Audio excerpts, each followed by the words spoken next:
What's good, everybody? Welcome back to HoViews, and today we're going to be discussing a great show that almost lost me, which is All of Us Are Dead from Netflix.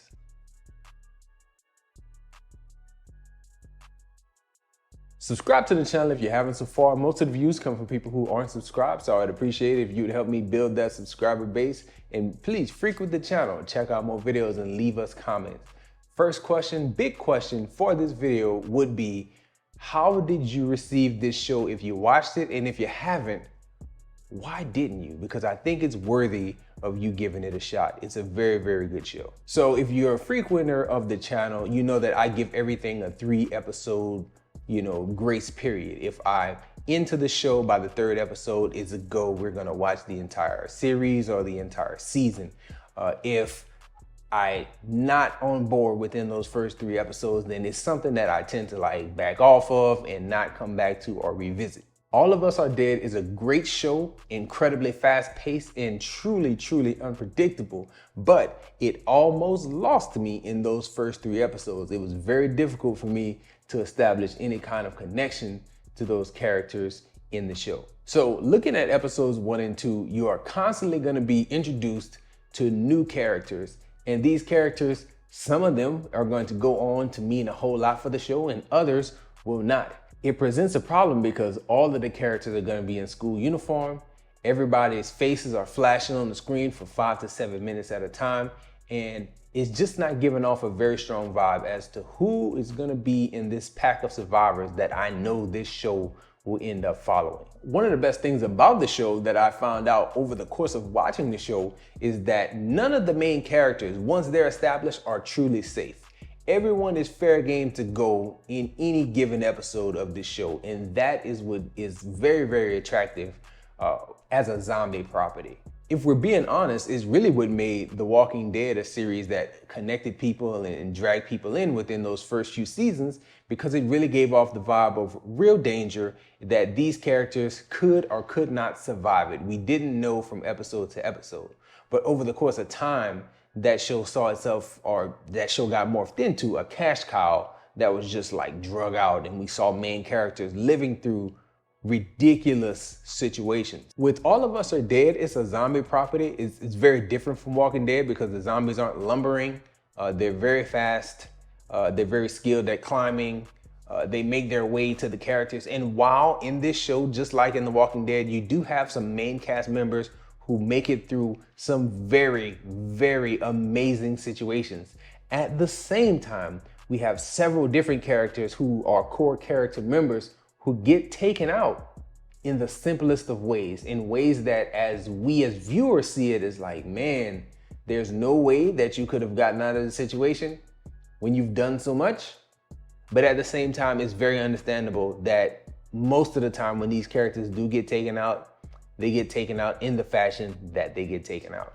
So it balances out very well. One thing I would like to know from people who watch the show and enjoy the show is, were your expectations subverted? Were you surprised by some of the decisions that they decided to make with the characters? Because I know I had a set of expectations after a few episodes of really getting into it. Maybe about 4 to 5 episodes in, I had some expectations, and those expectations were not met, but it was in a pleasant way that they were not met. I'm gonna use a few names here and apologize if I say these names wrong, but I did Google them and I do my best to pronounce them. I think about the character of Nayeon. Nayeon, to me, I thought she would get some type of redemption arc through the course of the show. She did not. I constantly, as I watched the show, expected to come out with a person to be the emotional core of the show that would carry us from this season into another season. I never expected that character to be Anjo, but it appears Anjo is that driving force and is going to be that driving force, at least leading into next season. If they keep up with the normal way they do things, she could be out of there early into next season, because if we're being honest, I thought Chang-sung would be the emotional core and the main character we would follow throughout the season. But if you watch the entire season, you know he's not even the guy that we're going to be following from season 1 into season 2 without giving any spoilers. And one of the bigger expectations in his character continued to exceed my expectations is the character of Guinan. I thought that Guinan would be a one-note, short-lived villain. But the things that they did with Guinan's character throughout the show, I thought that it was well done, and it continuously exceeded all expectations that I had for the show and what the show could do as a basic zombie show. Like, they did things with their virus, how it was created, how it evolves, all that stuff exceeded expectations and really elevated it above most zombie-based TV. Again, without giving spoilers, I have to say that the subversion of my expectations is what made this show worth watching. The fact that you don't know what's going to happen in any given situation is really lends itself for some enjoyable TV watching. Now, all that is being said on top of the show being well acted and well directed, on top of the fact that the audio, depending on which audio track you use, if you want to use the dub version, which is okay, and the regular sub version is immaculate, I feel like no matter which way you go with watching and enjoying the show, you're going to get quality no matter where you choose to listen, watch, and enjoy, whether it's a big screen or a small screen. Because of the content I had to watch on my iPad, you know, it's horrific. I can't have my daughter seeing that on the big screens in the house, but I was still able to watch and enjoy. I started off the first few episodes dubbed, first 2 or 3. Then I got into some more subtitles. You know, as you're reading, it's a little bit difficult to connect with the faces of the characters, you know, because you're doing more reading than you are watching.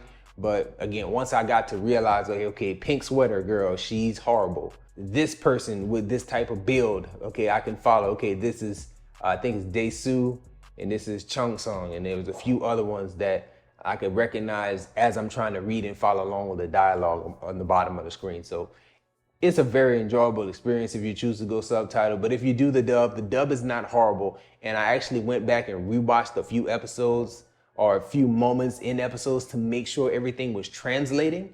And it seems like everything came across well with the English version of the translation as well as the dub. So regardless of how you enjoy it, you're gonna be watching a really good 12 episode run of a show. I'm really hoping that it gets renewed and we get to see some more of that world. I like the way they end things off with specific characters, leaving kind of a cliffhanger type ending.